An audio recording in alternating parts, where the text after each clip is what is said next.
International social media Patel Prahlad. नमस्कार। World news में आज अमेरिका के राष्ट्रपति डोनाल्ड ट्रंप ने नई टैरिफ नीति लागू कर दी है, जिसका असर दुनिया भर के शेयर बाजार में दिखाई दे रहा है।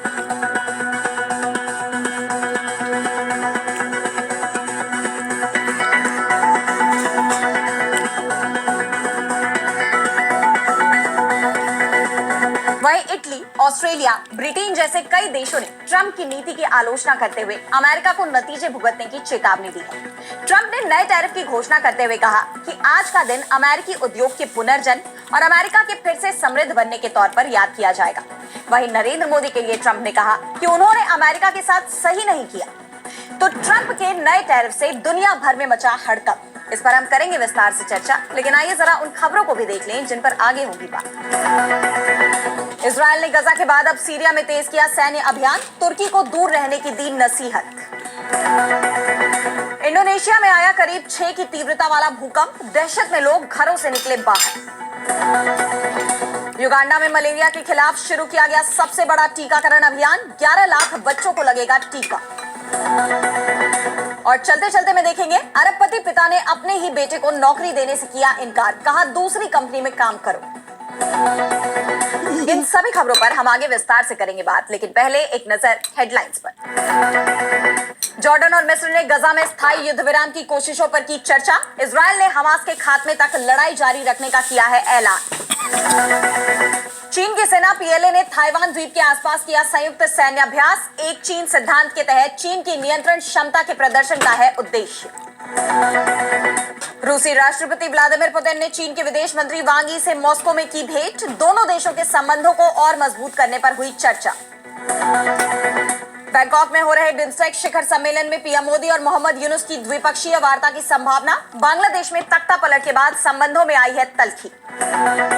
तो अमेरिकी राष्ट्रपति डोनाल्ड ट्रंप ने हिंदुस्तान समेत कई देशों पर रेसिप्रोकल टैरिफ नीति 2 अप्रैल से लागू कर दी है। ट्रंप के इस टैरिफ को डिस्काउंटेड रेसिप्रोकल टैरिफ का नाम दिया गया है। अमेरिका की तरफ से नए टैरिफ की घोषणा होते ही दुनिया में नए आर्थिक और सियासी समीकरण बनने की शुरुआत भी हो गई है। टैरिफ की घोषणा के बाद एशिया पैसिफिक देशों के शेयर बाजारों में भारी गिरावट देखने को मिली। जापान के शेयर बाजार में 4% की गिरावट दर्ज हुई है, जबकि ऑस्ट्रेलिया के शेयर बाजार में 2% की गिरावट आई। वहीं सोने की कीमतों पर भी इसका असर देखने को मिला है। सोने की कीमत रिकॉर्ड ऊंचाई पर पहुंच गई है।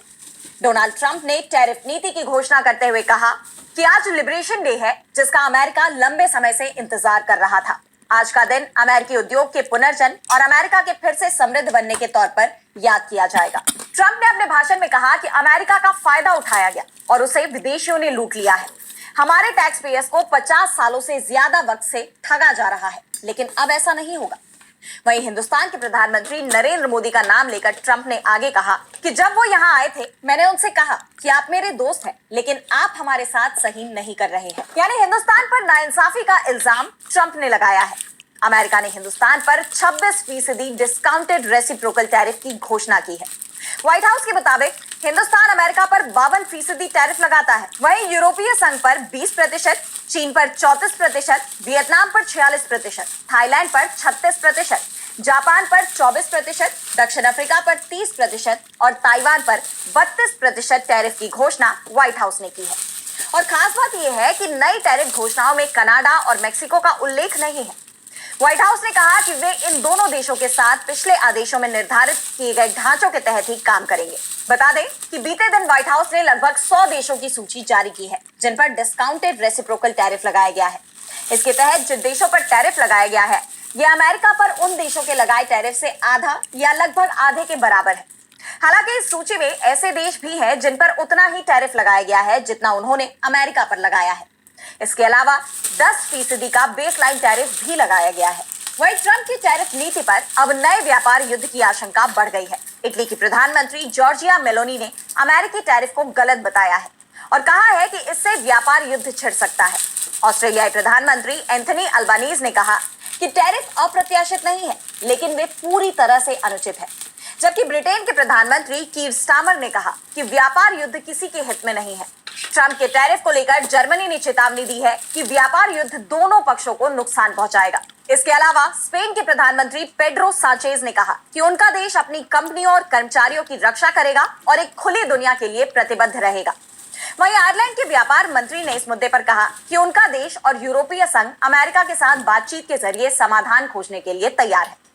हालांकि अमेरिका ने सभी देशों को चेतावनी दी है कि अभी पलटवार के बारे में ना सोचे, वरना इसके नतीजे अच्छे नहीं होंगे। We fix basement. और अब बढ़ते हैं अगली खबर की तरफ, जहां हम बात करेंगे सीरिया की। तो सीरिया में तख्ता पलट के बाद भी हालात सुधरते नजर नहीं आ रहे। राष्ट्रपति बशर अल असद के सत्ता से जाने के बाद से सीरिया पर अमेरिका और इजराइल ताबड़तोड़ हमले कर रहे हैं। और अब एक बार फिर इजराइल ने सीरिया में बड़ा हमला करते हुए तुर्की को बड़ा संदेश दिया है। सीरियाई मीडिया रिपोर्ट के मुताबिक इजरायली सेना IDF ने सीरिया में अपना सैन्य अभियान और तेज कर दिया है। IDF अब दक्षिणी सीरिया के दारा में घुस गई है। दारा में IDF और हयात तहरीर अल शाम यानी HTS के समर्थक लड़ाकों के बीच सशस्त्र झड़पें जारी हैं। हालांकि इजरायली सेना की तरफ से फिलहाल इसकी पुष्टि नहीं की गई है। सीरिया में फिलहाल अंतरिम सरकार गठित की गई है। HTS विद्रोही गुट सीरिया की सत्ता पर काबिज है और लगातार इजरायली सेना सीरिया में हवाई हमले कर रही है। सीरिया में इजरायल के हमलों का उद्देश्य तुर्की को संदेश देना है कि वो इस इलाके से दूर रहे। Israeli media outlet the Jerusalem post ने एक इजरायली अधिकारी के हवाले से इस बात की पुष्टि की है। अधिकारी के मुताबिक इजरायल का संदेश साफ है कि तुर्की सीरिया में सैन्य अड्डा स्थापित ना करे और देश के आसमान में इजरायली गतिविधि में हस्तक्षेप ना करे। दरअसल बीते साल दिसंबर में सीरिया में विद्रोही गुटों ने बशर अल असद परिवार के 50 साल का सत्तावादी शासन खत्म कर दिया था। राष्ट्रपति बशर अल असद को सत्ता से बेदखल करने के बाद सीरिया भीषण गृह युद्ध की चपेट में आ गया। विद्रोही गुटों में सत्ता हासिल करने की होड़ मच गई। वहीं इजरायल, अमेरिका और तुर्की में भी इस क्षेत्र में अपना प्रभुत्व बढ़ाने की होड़ दिखाई दे रही है। इसीलिए सीरिया की जमीन पर लगातार हमले हो रहे हैं। सीरिया चौतरफा हमलों की चपेट में है। हालांकि फिलहाल HTS ने कमान तो संभाल ली है, लेकिन विदेशी हमले रुकने का नाम नहीं ले रहे। सीरिया विदेश मंत्रालय ने इन हमलों की कड़ी निंदा की है। इन हालात में सबसे बड़ा सवाल यह है कि आखिर ये हमले कब रुकेंगे? क्या गजा की तरह सीरिया भी इजरायली हमलों में तबाह हो जाएगा? क्या सीरिया में एक स्थिर सरकार का गठन हो पाएगा? और अब अगली खबरें में बात करेंगे इंडोनेशिया में भूकंप की। तो हाल ही के दिनों में भूकंप के झटकों ने कई देशों को हिलाकर रख दिया है। 3 अप्रैल को सुबह सुबह इंडोनेशिया में 5.9 तीव्रता का भूकंप आया। ये झटका स्थानीय समय अनुसार रात 2:33 पर लगा, जब लोग सो रहे थे। भूकंप का केंद्र टर्नेट शहर से 161 किलोमीटर दूर जमीन के नीचे था। हालांकि इस भूकंप से किसी के हताहत होने या नुकसान की खबर नहीं आई है, लेकिन लोगों में डर का माहौल बन गया है। झटके महसूस होते ही लोग घरों से बाहर निकल आए और रात भर बाहर ही रहे। इससे पहले म्यांमार में भी भूकंप ने कहर बरपाया था। 5 दिन पहले वहां 8 की तीव्रता का भूकंप आया, जिससे भारी तबाही हुई। इसके बाद से लगातार छोटे बड़े झटके महसूस किए जा रहे हैं। 1 अप्रैल को 2 बार भूकंप आया, जिनकी तीव्रता 4.5 और 4.7 थी। फिर अगले ही दिन यानी 2 अप्रैल को 4.8 की तीव्रता का झटका लगा। हालांकि इन झटकों से कोई बड़ा नुकसान तो नहीं हुआ, लेकिन म्यांमार के लोग डर के कारण सड़कों पर दिन रात बिता रहे हैं। सरकार ने भी लोगों से सावधान रहने को कहा है। वहीं दूसरी ओर जापान में भी 2 अप्रैल की शाम को क्यूशु क्षेत्र में 6 की तीव्रता का भूकंप आया। यहाँ भी कोई नुकसान या सुनामी की चेतावनी तो नहीं आई, लेकिन जापान सरकार पहले ही चेतावनी दे चुकी है कि प्रशांत महासागर के तट पर 9 की तीव्रता का बड़ा भूकंप आ सकता है। ये भूकंप लाखों लोगों की जान को खतरे में डाल सकता है। सरकार ने लोगों से सतर्क रहने की अपील की है। इन लगातार भूकंपों ने इंडोनेशिया, म्यांमार और जापान के लोगों में डर पैदा कर दिया है और सभी लोग सावधानी बरत रहे हैं। और अब अगली खबर में बात करेंगे युगांडा की। तो युगांडा ने एक ऐतिहासिक मलेरिया टीकाकरण अभियान शुरू किया है, जिसका लक्ष्य 2 साल से कम उम्र के 11 लाख बच्चों को टीका लगाना है, जो अब तक का सबसे बड़ा अभियान है। प्रधानमंत्री रोबिना नब्बांजा ने बुधवार को उत्तरी युगांडा के अपाक जिले के बूमा ग्राउंड्स में टीकाकरण अभ्यास के आधिकारिक शुभारंभ की अध्यक्षता की। अभियान का उद्देश्य 6 से 18 महीने की उम्र के बच्चों को R21 या मैट्रिक्स M इंजेक्शन योग्य टीका लगाना है। नब्बांजा ने इस कार्यक्रम के दौरान कहा कि यह हमारे देश को मलेरिया के भारी बोझ से मुक्त करने की दिशा में एक साहसिक कदम है। एक ऐसी बीमारी जिसने बहुत लंबे समय से हमारे बच्चों के भविष्य को छीन लिया है, हमारी स्वास्थ्य प्रणाली को कमजोर कर दिया है और हमारी सामाजिक आर्थिक प्रगति में बाधा पैदा की है। बता दें कि मलेरिया और अन्य रोकथाम योग्य बीमारियों के खिलाफ ये टीकाकरण अभियान उच्च से मध्यम मलेरिया ट्रांसमिशन रेट्स वाले 146 में से 105 जिलों में चलाया जाएगा।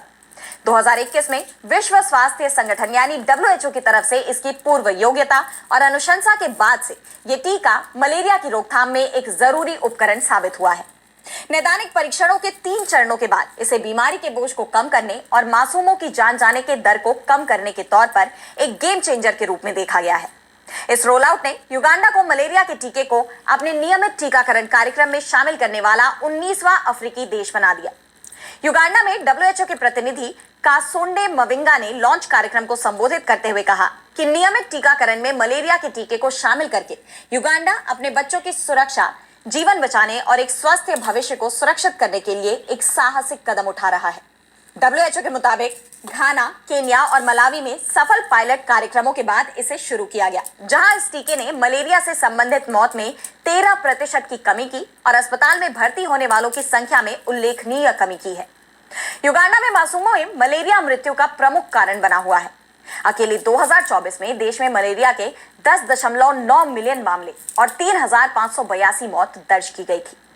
युगांडा में संयुक्त राष्ट्र बाल कोष के प्रतिनिधि रॉबिन नंदी ने इस बात पर जोर दिया कि इस टीके को अन्य मलेरिया रोकथाम उपायों के पूरक के रूप में इस्तेमाल किया जाना चाहिए।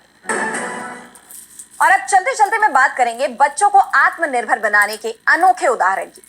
तो अमेरिकी अरबपति जॉर्ज पेरेज न्यूयॉर्क के रियल एस्टेट के दिग्गज हैं और उन्होंने अपने बच्चों के लिए सख्त नियम बनाए थे।